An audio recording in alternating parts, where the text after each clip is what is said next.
नमस्कार। साहित्यिक झरोखा चैनल पर मैं इंदु सहारण सबका स्वागत करती हूँ। आज हम करेंगे धर्मवीर भारती की एक प्रसिद्ध कविता थके हुए कलाकार से। इस कविता के माध्यम से धर्मवीर भारती कलाकार या निर्माणकर्ता को संबोधित करते हैं और वो कहते हैं कि तुम्हें अभी थकना नहीं है। जो कलाकार या जो नव निर्माण करने वाला व्यक्ति थक गया है उसे धर्मवीर भारती जी ये सब कहते हैं कि अभी तुम्हें थकना नहीं है, अभी निर्माण कार्य अधूरा पड़ा है। और उसे देवता कहकर संबोधित करते हैं। देवता जो नव निर्माण करता है, देवता कहकर संबोधित किया है और उसे समझाने का या प्रेरित करने का प्रयास किया है कि अगर तुम थक जाओगे तो इस धरा को स्वर्ग नहीं बना पाओगे। इसीलिए इस धरा को या धरती को स्वर्ग बनाने के लिए तुम्हें अपनी थकान को भूलना होगा। ऐसे ही उत्साहवर्धक विचारों में गुथी है ये कविता। तो आइए इसकी व्याख्या प्रारंभ करते हैं। धर्मवीर भारती जी क्या कहते हैं कि सृजन की थकन भूल जा देवता।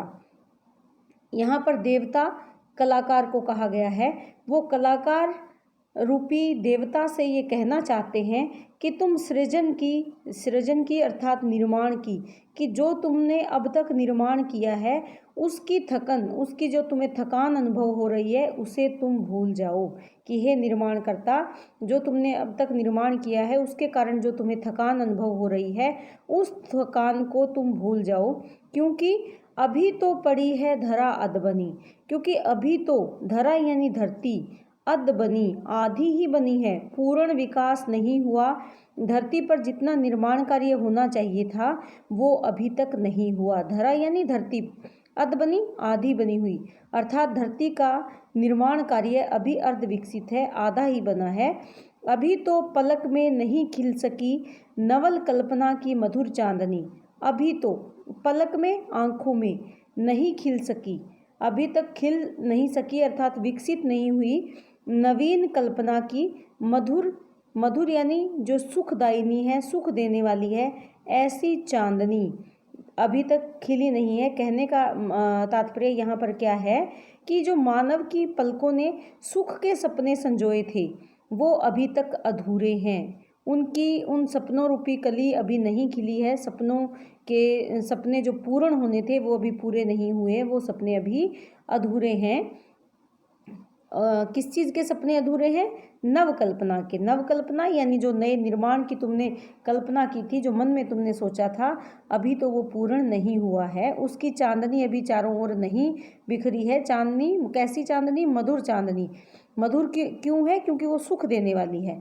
अर्थात अभी तुम्हारी रचना पूर्ण नहीं हुई है, पूर्ण प्रकाश अभी धरा पर नहीं हुआ है। अभी अधखिली ज्योत्सना की कली, कि अभी तक तो अध खिली है, आधी खिली हुई है ज्योत्सना चांदनी की कली। कि चांदनी यानी अभी चारों ओर जो चांदनी है वो नहीं फैली है।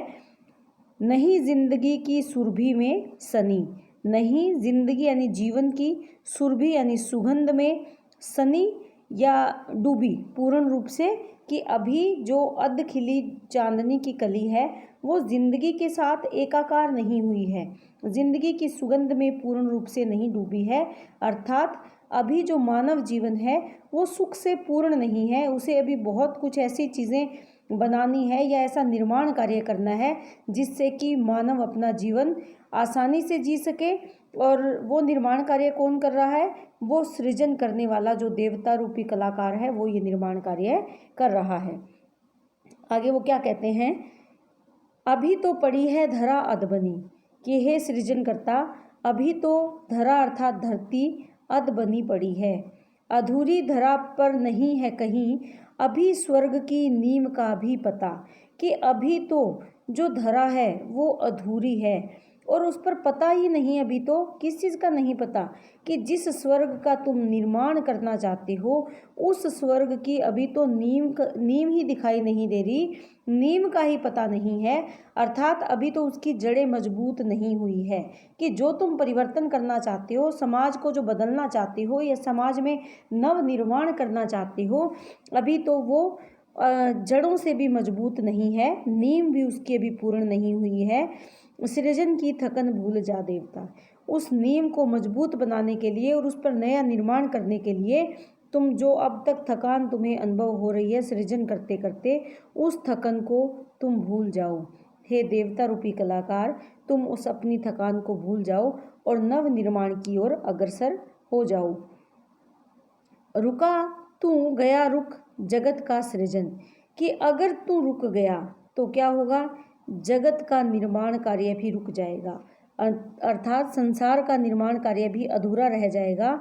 तिमिर में नयन में डगर भूलकर, तिमिर में यानी अंधकार, अंधकार में नयन यानी आँखों में अंधकार आ जाए। कैसे कि जैसे अंधेरा होने पर रास्ते कुछ दिखाई नहीं देते, आँखों को कुछ दिखाई नहीं देता, वैसे ही तुम अंधकार में रास्ते पर, डगर यानी रास्ता भूलकर, अंधकार के कारण, अज्ञान के कारण, या जो तुम्हारा अधूरा कार्य पड़ा है उसके कारण जो चारों ओर तुम्हें निराशा रूपी अंधकार फैला हुआ नजर आ रहा है, उस पर तुम कहीं रास्ता मत भूल जाना। कहीं खो गई रोशनी की किरण, रोशनी की किरण ऐसे लगता है कि कहीं पर आशा की किरण समाप्त हो गई है। क्यों समाप्त हो गई है? क्योंकि वो अंधकार में डूब गई है, निराशा में डूब गई है। तुम्हारी आंखों के सामने निराशा का रास्ता आ गया है, तुम निराशा के मार्ग पर चल पड़े हो, और जो नव निर्माण की या नई रचना की, नई आशा की किरण थी वो समाप्त हो गई है। घने बादलों में कहीं सो गया नई सृष्टि का सप्तरंगी स्वप्न, या फिर घने बादलों में कहीं पर सो गया है, खो गया है, समाप्त हो गया है नई सृष्टि का सप्तरंगी सपन, सपन यानी सपना, सप्तरंगी यानी 7 रंगों का, बिल्कुल वैसे ही जैसे घने बादल आने से इंद्रधनुष उनके पीछे छुप जाता है, जो सतरंगी इंद्रधनुष है वो छुप जाता है, उसी प्रकार ऐसे लगता है कि तुमने जो सतरंगी सपने देखे थे वो निराशा रूपी घने बादलों के पीछे कहीं खो गए हैं। अर्थात निराश, इसमें क्या बताना चाहते हैं कि तुम्हें निराश नहीं होना है। निराशा तो जीवन का एक पड़ाव है, एक पहलू है। उस निराशा से तुम्हें आशा की ओर आगे बढ़ना है, तुम्हें निराश नहीं होना है। इसीलिए तुम सृजन की थकान भूल जाओ और नव निर्माण की ओर अग्रसर रहो।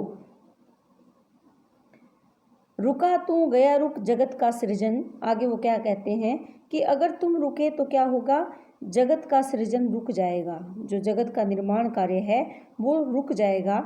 अधूरे सृजन से निराशा भला किस लिए, कवि संबोधित करते हुए कहते हैं कि अभी तो तुमने आधा ही सृजन किया है, अधूरा यानी आधा, सृजन यानी निर्माण, तो इससे तुम भला निराश किस लिए हो, क्यों तुम निराशा के गर्त में धंसे जा रहे हो, निराशा के अंधकार में डगर पर तुम क्यों आगे बढ़ रहे हो, जब अधूरी स्वयं पूर्णता की, पूर्णता किसी चीज, कोई भी चीज़ अपने आप में पूर्ण नहीं है, वो तो स्वयं में, पूर्णता भी स्वयं में अधूरी है। इसीलिए तुम सृजन की थकन भूल जाओ कि हे देवता रूपी कलाकार, तुम्हें थकने की ज़रूरत नहीं है, निराश होने की ज़रूरत नहीं है, तुम्हें तो आगे बढ़ना है, क्योंकि स्वयं पूर्णता भी अपने आप में अधूरी है।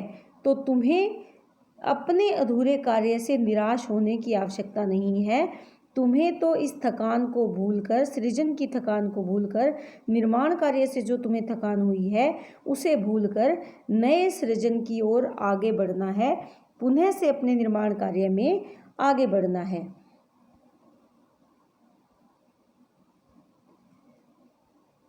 प्रलय से निराशा तुझे हो गई, वो क्या कहते हैं कि जो इस सृष्टि में प्रलय हुआ या विनाश हुआ, उसके प्रलय के कारण तुम निराश हो गए, तुझे हो गई यानी तुम्हें उस प्रलय के कारण या विनाश के कारण तुम्हारे मन में निराशा के भाव आ गए हैं।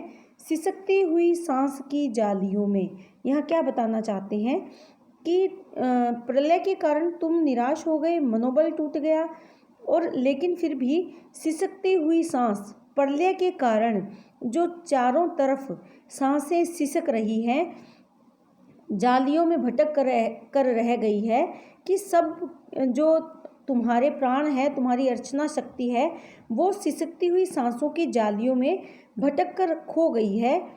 सबल प्राण की अर्चना खो गई, सबल प्राण की अर्चना खो गई। कहाँ खो गई? सबल यानी बल सहित जो तुम्हारे प्राण थे, जो बलशाली प्राण थे, तुम्हारे अंदर जो उत्साह था, उसकी अर्चना आराधना जो तुमने की थी, वो कहाँ खो गई है? सिसकती हुई सांस की जालियों में। जो चारों तरफ प्रलय और निराशा का भाव है, उसके कारण ऐसे लगता है कि तुम्हारे प्राण शक्ति भी समाप्त हो गई है, या सिसकती हुई जो चारों तरफ विनाश के कारण सिसकती हुई सांसें हैं, उसमें भी कहीं खो गई है। अर्थात उस दृश्य से या उन परिस्थितियों से तुम्हारे हृदय में निराशा के भाव आ गए हैं। थके बाहुओं में अधूरी प्रलय, तुम्हारे थके हुए बाजुओं में जो प्रलय है वो अधूरी है। ओ अधूरी सृजन योजना खो गई।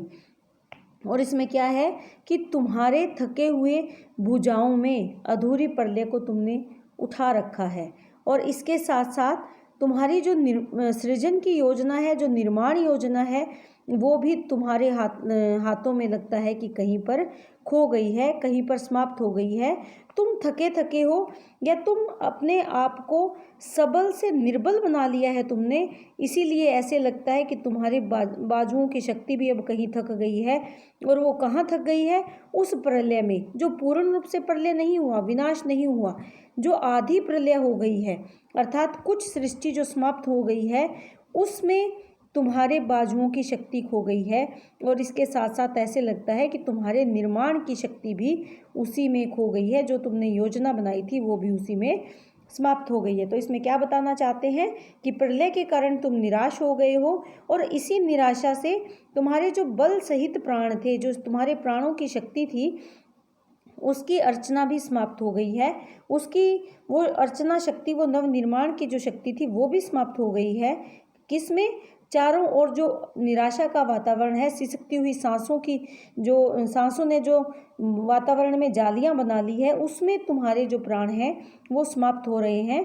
और तुमने अपनी थकी हुई भुजाओं में अधूरी प्रलय को जैसे उठा रखा है।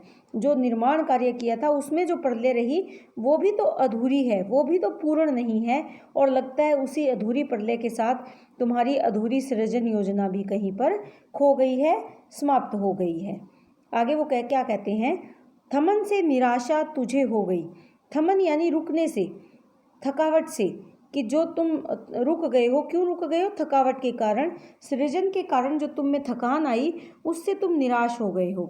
इसी ध्वंस से में मूर्छिता हो कहीं, इसी विनाश में मूर्छित होकर, चेतना से रहित होकर कहीं पड़ी हो नई जिंदगी क्या पता। कवि प्रश्न करते हैं कि तुम्हें निराश नहीं होना है। हो सकता है इस विनाश में कहीं पर चेतना मूर्छित हो गई हो, मूर्छित होकर पड़ी हो। क्या? नई जिंदगी, नई चेतना, नई आशा या नया विचार कहीं उस ध्वंस में, उस मलबे में धंसा पड़ा हो। क्या पता कि तुम्हें अपना कार्य रोकना नहीं चाहिए। हो सकता है इस बुरे समय में भी कोई आशा की किरण तुम्हें नजर आ जाए। सृजन की थकन भूल जा देवता, कि हे देवता रूपी कलाकार, तुम जो सृजन के कारण थकान तुम्हें आ गई है, उस थकान को तुम भूल जाओ और नए विचारों के साथ आगे बढ़ो। नव निर्माण के कार्य में लिप्त रहो, या नव निर्माण का कार्य तुम निरंतर करते रहो। तो इन्हीं भावों के साथ ये इस कविता की रचना की गई है। उम्मीद करती हूँ ये कविता आप अच्छे से समझ पाए हो। बहुत बहुत धन्यवाद।